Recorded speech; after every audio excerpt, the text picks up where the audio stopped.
Okay, welcome into another edition of the Tommy Mac podcast here on 1010XL's podcast platform at 1010XL.com. Also, we are on Facebook Live on 1010XL's Facebook page, so check us out there always.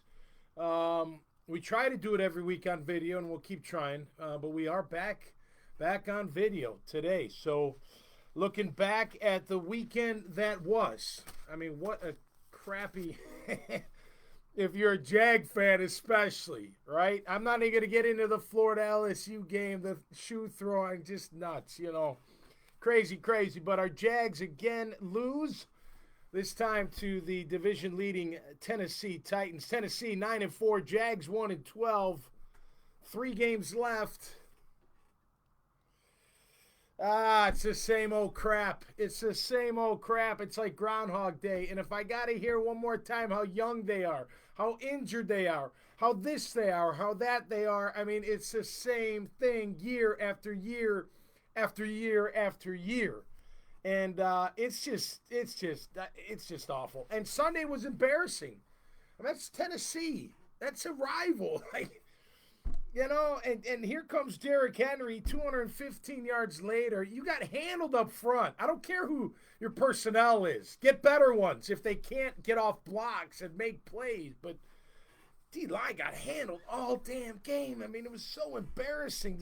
And by the way, this gap integrity crap, it's just you.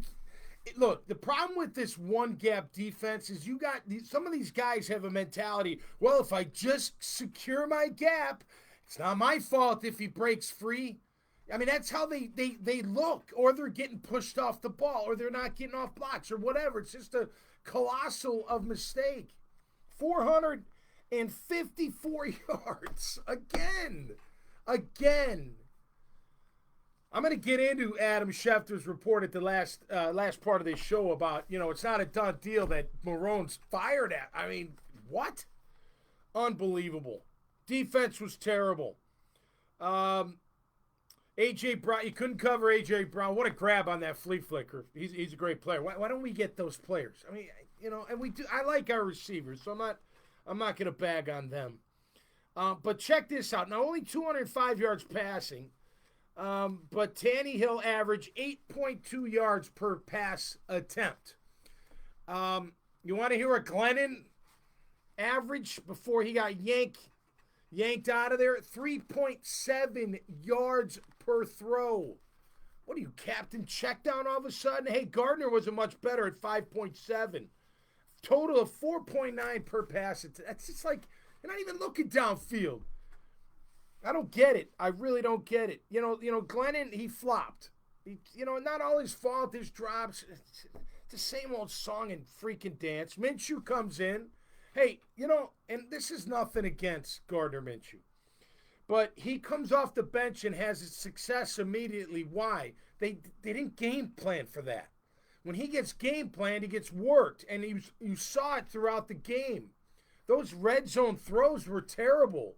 Terrible. They had 2 chances to score in the red zone, tried them both through 4 downs, and no, you got nothing. So, great. He provided a spark. Yippee. Really happy for the spark and the energy that they scored 1 freaking touchdown.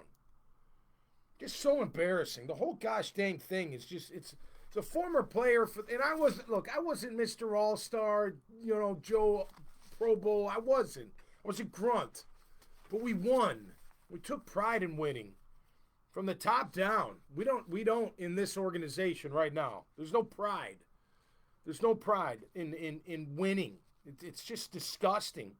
Hey, you gotta congratulate, and I will right here on this show. James Robinson, what a find. Man, I love the way that kid runs. And granted, he got bottled up. Tennessee bottled him up early. But then, Minshew came in, it spread things out a little. He's a good football player. And by the way, I did hear Hayes Carlin. I'm going to get into his accolades. This is great. Hayes Carlin, who I respect big time, who's on this station, he thinks they should sit him. I do not. No, let that kid run, man. Maybe the last game, if you don't, whatever. Play him a little bit, but let him go. Look, it's an historic year. And, yeah, look, anybody can get hurt at any given time. Both my injuries were non-contact. Nobody hit me. My body just gave out. Guys get hurt in practice. It just, it is what it is. But I say continue to play. How about this? First undrafted rookie to top 1,000 yards in the first 14 weeks. Think about that. First undrafted rookie. And then most yards from scrimmage as a rookie in NFL history. That's, man, what a great thing.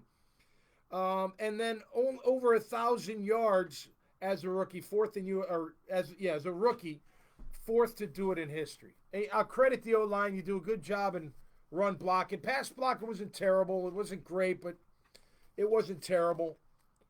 But congrats to James Robinson, man. Hell of a year. And keep going. Keep running. Run them. I mean, I don't want to run them to death, but get them in there.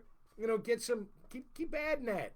Don't let anyone beat that record, especially the yards from scrimmage, man. You're crushing it.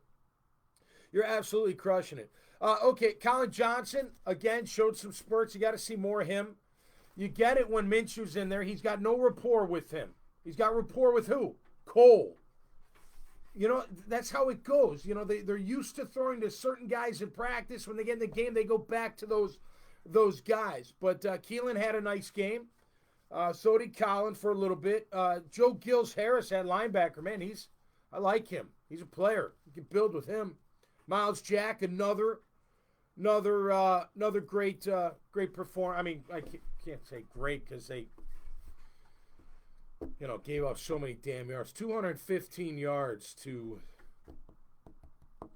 the big man, Derrick Henry. Hey, look, I don't want to hit him either, but that's the job. And if you're D-line, look, when a guy as big and fast as Derrick Henry gets into your second level, linebackers, DBs, they get that edge run. He's in the defensive backfield. You're not going to bring him down. It's really challenging to bring him down. But a defensive lineman who's bigger than him, you got to get off a block and make a play or shoot a gap or something. I don't know. It's just unbelievable to me that once again, here we are, and we're getting killed. So, whatever. Here we are. You're 1-12. You got 3 games left. Baltimore next. We'll talk about that later in the week. Then Chicago. I'm hooking up with an old high school friend of mine. His son plays tight end for the Bears, so that'll be cool.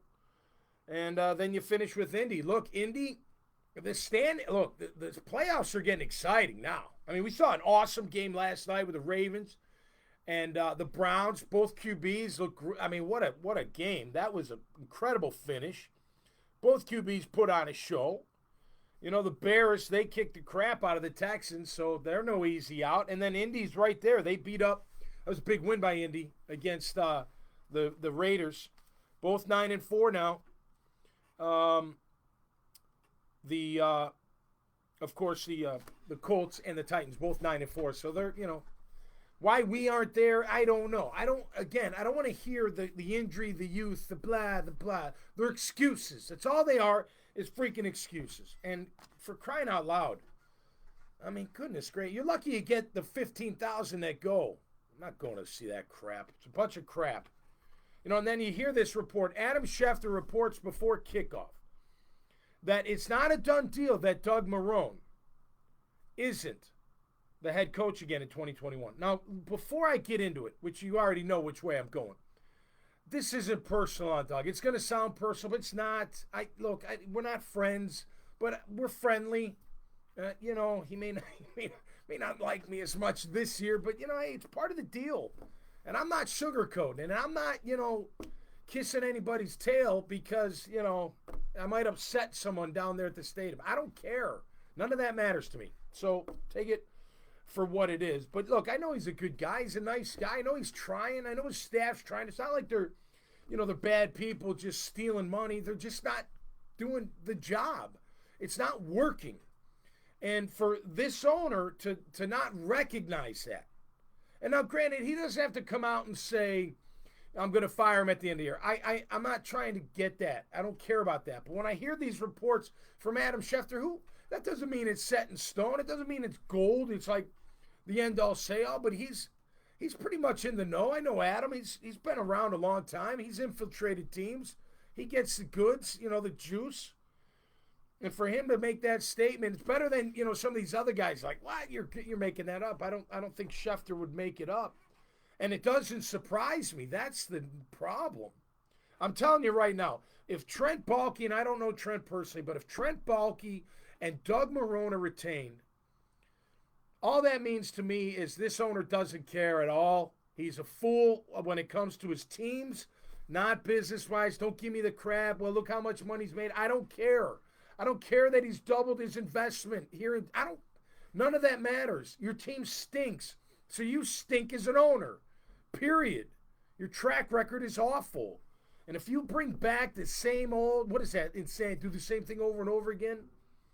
Look, I'll say this, looking from a high view. The fact that Doug Marrone didn't fire Todd Walsh at all this year sends volumes. Okay, I like friendship and I like loyalty. That's great stuff. But he should have been fired a long time ago when these teams were running 30-plus up on him and 500 yards. It got better for a few games. So what? That just shows that this coach isn't. He's the loyalty supersedes. The winning. He should have been gone a long time ago. If this owner retains Doug Marrone, there's bad intentions. Or he just doesn't care, and he's laughing at all of us. Now you want stadium upgrades. My gosh, show us a winning product. You get what you want. Pretty simple there. We'll be back on Friday. You don't stand a chance against the Ravens. They're going to kill you. And, Ngakoue and Calais are going to beat up that offensive line. It's going to be like kids getting beat up by older people.